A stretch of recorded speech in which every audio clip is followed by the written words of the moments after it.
ইসলামী ছাত্র শিবির যে কোনো পরিস্থিতিতে আগামী দিনে ময়দানের জাতীয় ইস্যু, সরকার পতন এবং ইসলামের পক্ষে বলিষ্ঠ ভূমিকা পালন করবে। আপনারা জানেন বাংলাদেশ একটি অকার্যকর রাষ্ট্রে পরিণত হয়েছে।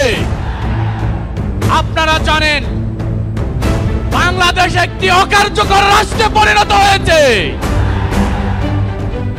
আজ জাতি সবচাইতে বেশি সংকটময় মুহূর্ত পার করছে।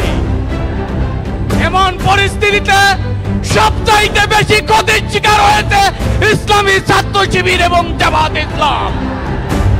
আমরা চাই ইসলামী ছাত্র শিবিরকে তার প্রত্যেকটি ক্যাম্পাসে সুষ্ঠু ভবিষ্যৎধিকার নিশ্চিত করতে হবে। আমরা চাই জামাত ইসলামীর নেতৃত্বে আগামী যে নির্বাচন অনুষ্ঠিত হবে সেই নির্বাচন কেয়ারটেকার সরকারের অধীনে হবে।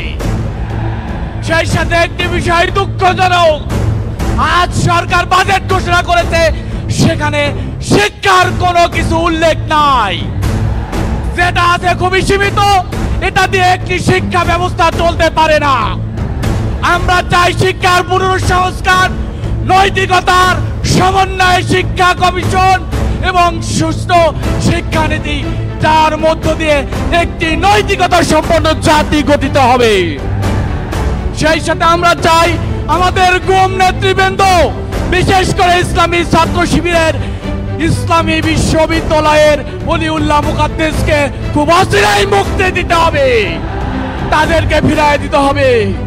ইসলামী ছাত্র শিবির যে কোনো পরিস্থিতিতে আগামী দিনে ময়দানের জাতীয় ইস্যু, সরকার পতন এবং ইসলামের পক্ষে বলিষ্ঠ ভূমিকা পালন করবে ইনশাআল্লাহ।